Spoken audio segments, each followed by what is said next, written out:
We'll be out in a year. And then we'll be back. Could be fun. Before binging was a verb, and your TV had the attention span of a goldfish on espresso, NBC had a simple plan. Own your Thursday night like it was beachfront property. And somehow, they pulled it off. Because must-see TV wasn't just a lineup. It was a trap. A very funny, very well-lit trap. You'd sit down for one quick episode, and 3 hours later, you're emotionally invested in a group of New Yorkers who refuse to learn basic communication skills.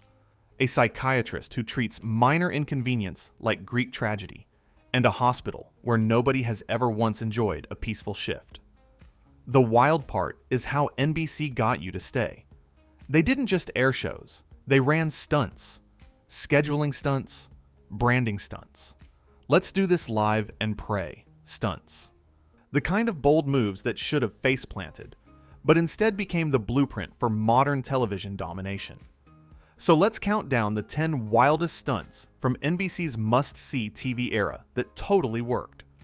The gambles that turned Thursday into a weekly event, made catchphrases feel like currency, and convinced an entire country that the most important plan every week was, don't call me, I'm busy. It's NBC night. 10. They branded a whole night, like it was a blockbuster franchise. NBC didn't just promote shows. They promoted Thursday, like it was a product you could buy, subscribe to, and brag about at work the next day. Must-see TV sounds obvious now, like labeling water wet, now with moisture. But at the time, it was a genuinely slick flex. NBC wasn't saying, here's a sitcom. They were saying, here's your weekly routine. We built it for you. Don't mess it up. This was marketing that didn't just sell content, it trained behavior. You weren't choosing between shows anymore. You were choosing between being part of the conversation or showing up Friday morning with nothing but confusion and shame. And that's why it worked. The brand made Thursday feel like an event night, even if the event was 4 people on a couch arguing about who ate the last piece of pizza. NBC basically turned the schedule into a theme park.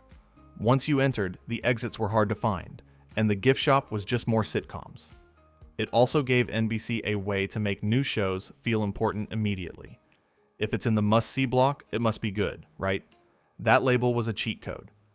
It made viewers trust the lineup before they even knew what they were watching. In short, NBC didn't win Thursdays by having a few hits. They won by making Thursday itself the hit, and then stacking the deck like a Vegas casino with a laugh track. 9. The Cheers is ending. Hand the crown to Seinfeld. Power transfer. Ending a beloved mega hit is like removing the foundation from a house and hoping the roof develops confidence. NBC had Cheers, a cultural institution, finally calling it a night. And instead of panicking, they did something aggressively bold. They treated it like a baton pass. Enter Seinfeld, a show that early on had plenty of skeptics because it didn't behave like a normal sitcom. No big lessons, no warm hugs, just small problems treated like international incidents. It was comedy with the moral compass removed and replaced with pettiness. NBC's stunt wasn't just putting Seinfeld on the schedule. It was positioning it like the future. Like, yes, we know you love the bar where everybody knows your name.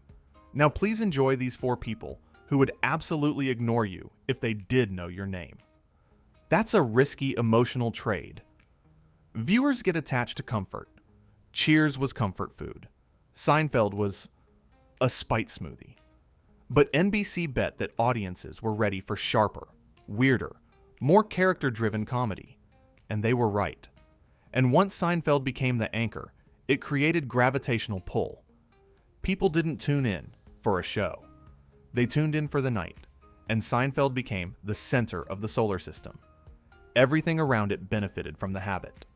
This is where NBC started feeling unstoppable. They weren't just reacting to hits anymore. They were orchestrating them. They turned the end of an era into a launchpad for another, and somehow made it look easy, which is the most annoying kind of success. 8. Making a spin-off feel like prestige.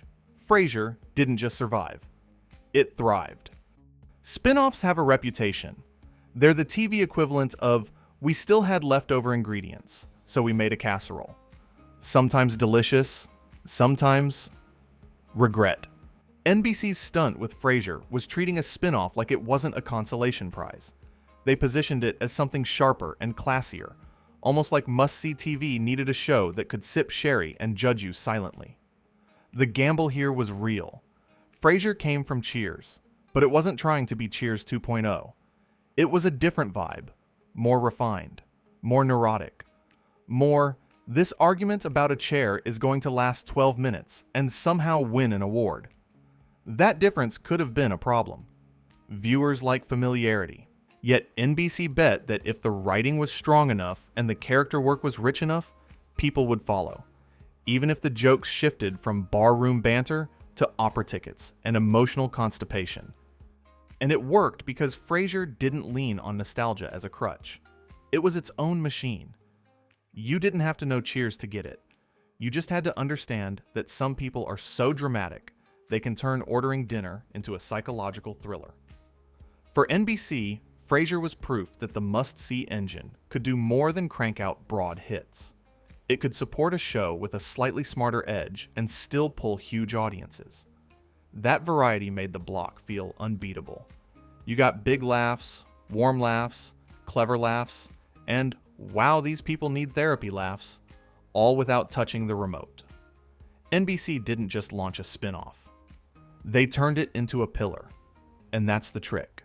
When a stunt works, it stops feeling like a stunt and starts feeling like destiny. 7. Launching Friends in the pressure cooker slot and watching it become everyone's life. Putting a brand new show into a prime spot during a dominant lineup is either genius or public humiliation with studio lighting. NBC chose genius and got lucky enough to make it look inevitable.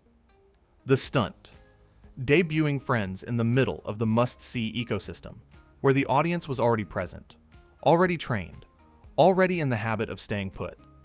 It's like opening a new restaurant inside a packed food court and saying, we're serving vibes and relationship disasters. Come on in. But it was still risky. New cast, new energy, new everything. If it flopped, it wouldn't just fail quietly. It would fail loudly, surrounded by giants. It worked because Friends was built for communal viewing. The jokes were big, the characters were instantly legible, and every episode felt like it wanted to be quoted at school the next day. And NBC's lineup placement helped it take off fast. Viewers didn't have to discover it. It was simply there, waiting, like a friendly ambush. Once it hit, it became another engine in the machine. NBC didn't just add a hit show, they added a show that could pull audiences into its orbit, keep them talking, and basically become the background soundtrack of the 90s. And here's the part NBC really understood. Momentum is everything. If a viewer is already laughing, they're more likely to keep laughing. If they're already watching, they're more likely to keep watching. So NBC designed the night like a roller coaster. You don't get off between rides because the next drop is already coming. That's why Friends wasn't just popular. It was unavoidable. It became the kind of show where you could miss an episode and feel like you missed a cultural meeting.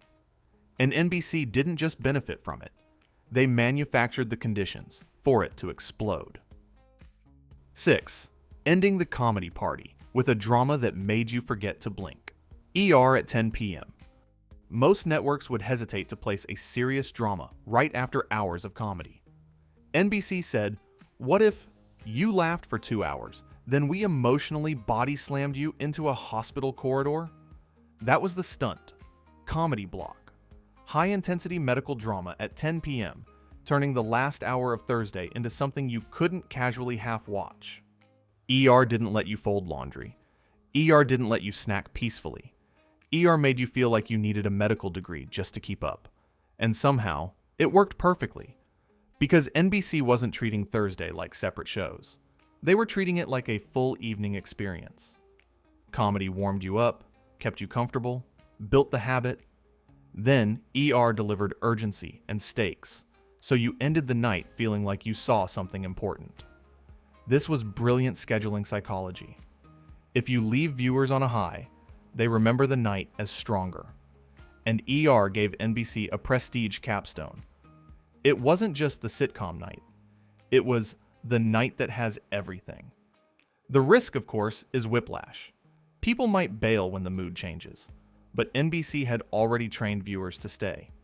Plus, ER had that addictive pace, overlapping dialogue, chaotic emergencies, characters who looked permanently sleep-deprived. It made 10 p.m. feel like a weekly event, not just whatever's on. And that's how you dominate. You don't just win 1 hour. You win the habit. Comedy got viewers into the room.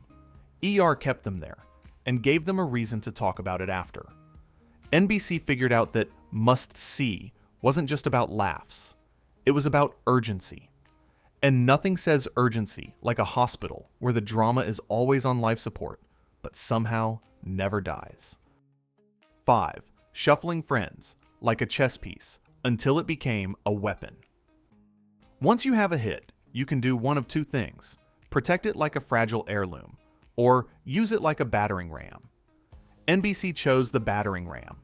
The stunt, moving friends around within the Thursday machine, positioning it behind stronger shows, using it to prop up weaker ones, and letting it evolve from the new show into a core pillar. That's a gutsy move, because shifting a show can break the habit. Viewers are creatures of routine. Change the time, and half of them act like you moved their front door. But NBC had something most networks didn't: a lineup strong enough that viewers were already committed to the block. So Friends could be relocated without losing its audience. And in the process, it could transfer that audience to whatever sat next to it. This is how must-see TV operated at its peak. Not like separate series competing for attention, but like interconnected gears. NBC treated the night like a single organism. If one part needed strengthening, they fed it with another part. And Friends was perfect for that role because it appealed broadly. It wasn't niche. It wasn't weird. It didn't demand a learning curve. You could drop in anywhere and instantly understand what was happening. Someone is dating the wrong person. Someone is eating someone else's food, and someone is making a joke that will be quoted at the mall. So NBC used it strategically, like glue between bigger, sharper shows. It kept casual viewers from wandering off and helped the entire night feel cohesive. This stunt worked because NBC understood that hit show isn't just a trophy, it's leverage. They treated Friends as both a destination and a delivery system, bringing audiences in, then handing them off to the next thing. That's not just scheduling, that's control. And for a while, NBC had it. 4. The post-Super Bowl Friends episode, a ratings cannon, disguised as a sitcom. You know the Super Bowl lead-out slot is valuable. NBC knew it too, and they treated it like launching a sitcom into outer space with fireworks strapped to the side. The stunt, airing a huge Friends episode right after the Super Bowl, loaded with guest stars, and you have to see this energy. It's the TV equivalent of walking into the biggest party on earth, grabbing the microphone and yelling, "Now watch my show." Risk? Absolutely. Because if the episode doesn't deliver, you don't just disappoint your regular viewers. You disappoint a stadium-sized audience who didn't even ask to be there. That's how you create instant backlash and lifelong enemies. But it worked because Friends was built for moments like that. It's bright, fast, welcoming, and easy to jump into. You don't need lore. You don't need context. You just need to recognize human chaos and laugh at it. NBC's real genius was using the Super Bowl audience as a growth accelerator. Millions of people who might not have been Thursday regulars suddenly got a taste of the show at its most event level. And once you catch someone with a big, buzzy episode, you're not just selling them one night. You're selling them the habit. It also reinforced NBC's larger brand. NBC, big moments. Must-see TV wasn't just quality comedy. It was, we can turn a sitcom into an event with the push of a button. and that's why this stunt matters. It wasn't just about ratings. It was about perception. NBC wanted the audience to feel like they were missing out if they weren't watching. The Super Bowl leadout is the ultimate megaphone for that message.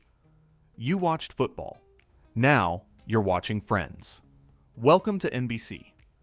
Resistance is adorable. 3. Seinfeld's The Contest. Doing the undiscussable without saying it. Network television used to be cautious, like it was handling nitroglycerin. Then, Seinfeld showed up and said, "What if we talk about something totally taboo, but we never actually say the word?" That's the stunt. The Contest. An episode built around a subject that, at the time, was the kind of thing broadcast TV tiptoed around like it might sue you. And yet, Seinfeld did it in prime time, and made it one of the most famous sitcom episodes ever. This could have gone wrong in a dozen ways. It could have been crude. It could have been preachy. It could have turned into a scandal. Sponsors could have panicked. Affiliates could have complained. Your aunt could have written a letter. But it worked because the writing was laser precise. The entire episode runs on implication, restraint, and the audience being in on the joke. It's basically a magic trick. Everyone knows what's happening, but the show never breaks the spell by getting explicit. And NBC letting it air is part of the stunt. A network could have played it safe and said, "Nope, too risky." But must-see TV thrived on the feeling that these comedies were smarter, bolder, and a little more adult than the competition. The network benefited from Seinfeld pushing boundaries because it made NBC feel modern and fearless. It also reinforced why Seinfeld anchored the night. It wasn't just funny. It was culturally dominant. People talked about it because it felt like the show was doing something new. Something that made broadcast TV feel less like a lecture and more like a wink. The Contest didn't just work. It became the kind of episode that proves a point. Sometimes the wildest stunt isn't a crossover or a guest star. It's trusting the audience to understand the joke without being spoon-fed. ER goes live. Sure, let's make a medical drama even more stressful. Acting in a drama is hard. Acting in a medical drama is harder. Acting in a medical drama live is basically volunteering to juggle knives while running a marathon. That's the stunt. ER did a live episode. Not a live comedy where a flub becomes charming. Live drama, where a flub becomes a crater. Lines, cues, camera moves, medical props, background action, emotional beats, all happening in real time with no safety net. This is the kind of idea you pitch as a joke when you're sleep deprived. And yet, NBC aired it, and it became a massive TV event. Viewers tuned in because it was dangerous. The tension wasn't only in the story, it was in the reality that anything could go wrong. Why did it work? Because live television has a magic to it. Even when you're sitting on your couch, you feel like you're part of something happening right now. It turns an episode into an appointment, a shared moment, the kind of thing people call their friends about, which is something we used to do back when phones were for talking. It also fit ER's brand perfectly. The show already had a frantic, high-wire energy. Going live wasn't a gimmick that clashed. It was an intensifier. It made the chaos feel even more immediate. For NBC, the bigger win was the headline. NBC is doing something no one else is doing. That's the must-see TV mindset in one sentence. They weren't just competing on content. They were competing on eventness. And the best part is that live stunts are the kind of thing that can backfire spectacularly. The fact that this one held together made it feel like a triumph, not just for the show, but for the whole NBC Thursday empire. It was a reminder that must-see TV wasn't afraid to sweat. 1. Turning the Seinfeld finale into a national appointment. Drop everything. It's time. Finales happen all the time. Most of them are watched later, or spoiled immediately, or half-remembered. But the Seinfeld finale? NBC turned that into an honest-to-goodness national moment. That's the stunt, making the end of a sitcom feel like an event on the level of a holiday. Something you had to watch live because the next day it would be everywhere. That kind of cultural gravity is rare now. Back then, it was the crown jewel of must-see TV. NBC leaned into the everyone's watching energy. It wasn't just a finale. It was a shared experience. Even people who didn't regularly watch Seinfeld tuned in because it felt like history.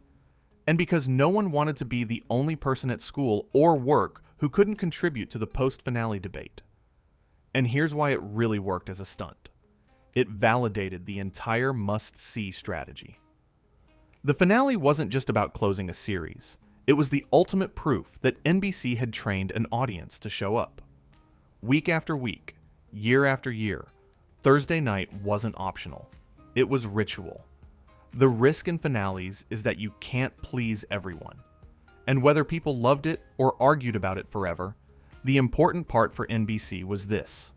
They owned the conversation. They owned the night. They owned the cultural space. That's what must-see TV did better than anyone.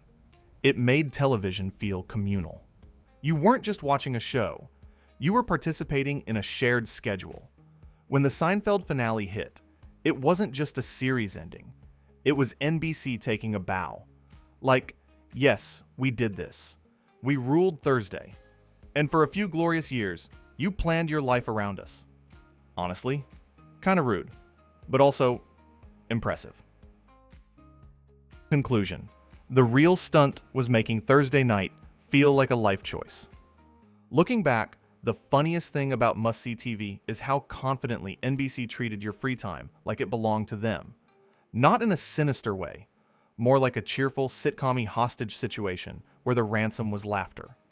They branded a night. They stacked anchors. They launched hits inside a hit machine. They used one show to carry another. They turned sitcom episodes into events and drama episodes into high-wire acts. Every stunt had the same goal: make it easier to keep watching than to stop. And it worked because it wasn't random. NBC understood something basic about humans. We love routines. We love being part of the conversation. And we love knowing exactly what we're doing at 8:30 on a Thursday. Today, TV is endless. Back then, TV was a weekly meetup. Must-see TV didn't just dominate ratings. It dominated culture because it made watching feel like belonging. So yeah, the stunts were wild. But the wildest stunt of all? NBC convinced an entire generation that Thursday night wasn't just a night. It was an identity.